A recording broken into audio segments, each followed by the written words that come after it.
Hi friends, ఎలా ఉన్నారు? First time చూస్తుంటే ఈ వీడియో లైక్ అండ్ సబ్స్క్రైబ్ చేసుకోండి. ఎందుకంటే ఈ వీడియో అందరికీ చేరాలంటే మీరు లైక్ చేసుకుంటే కనీసం ఒక 50 మందికైనా ఈ వీడియో షేర్ అవుతుందని నేను అనుకుంటున్నాను. ఇంకా all eyes on Rohit Sharma and Virat Kohli. ఎందుకంటే వాళ్ళిద్దరూ సెంచరీ చేసి చాలా రోజులైంది. దాని గురించి మాట్లాడదాం. ముఖ్యంగా హిట్ మ్యాన్ అయితే మంచి టచ్లోనే ఉన్నాడు. ఆల్మోస్ట్ ఒక 6-7 నెలలు అయింది అతను సెంచరీ చేసి. ఐపీఎల్లో పక్కన పెట్టండి, టీ20లో కూడా సెంచరీ చేశాడు. ఇంకా టెస్ట్లో అయితే ఈ సంవత్సరం ఇంగ్లాండ్ సిరీస్లో అయితే అద్దరు కొట్టాడు. స్పిన్ ట్రాక్లోనే సెంచరీ చేశాడు. ఇప్పుడు బంగ్లా టైగర్స్తో అయితే కొద్దిగా ఇబ్బంది పడుతున్నాడు. ఆ ఇబ్బంది పడకుండా నెక్స్ట్ మ్యాచ్లో అద్దరు కొట్టాలని మనం కూడా ఆశిద్దాం.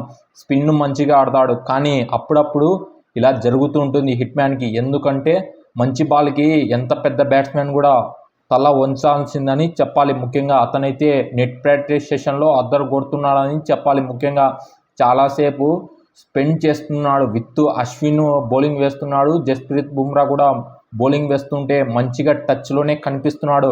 ఈ మ్యాచ్లో పెద్ద నాక్ వస్తుందని నేను అనుకుంటున్నా. ఇంకా నెక్స్ట్ కింగ్ కోహ్లీ, విరాట్ కోహ్లీ నుంచి ఒక్క సెంచరీ రాలేదు ఈ సంవత్సరంలో. ముఖ్యంగా అయితే నేనైతే లీగల్గా వెయిట్ చేస్తున్నాను. లాస్ట్ ఇయర్లో అతను సెంచరీ చేశాడు. ఎప్పుడు ఓడిఐలలో. అప్పటి నుంచి ఇంతవరకు సెంచరీ చేయలేదు భయ్యా. నాకైతే చాలా బాధగా ఉంది.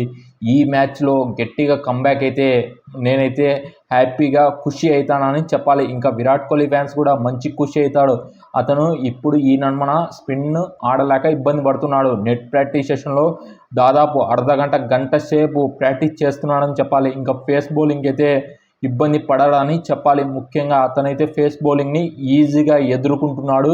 ఎంత పెద్ద బౌలర్నైనా మంచిగా ఆడుతున్నాడని చెప్పాలి. ముఖ్యంగా ఈ మ్యాచ్లో ఖచ్చితం లోడింగ్ అని చెప్పాలి. రోకోల కానించి ఖచ్చితం సెంచరీలు వస్తాయని నేను అనుకుంటున్నాను.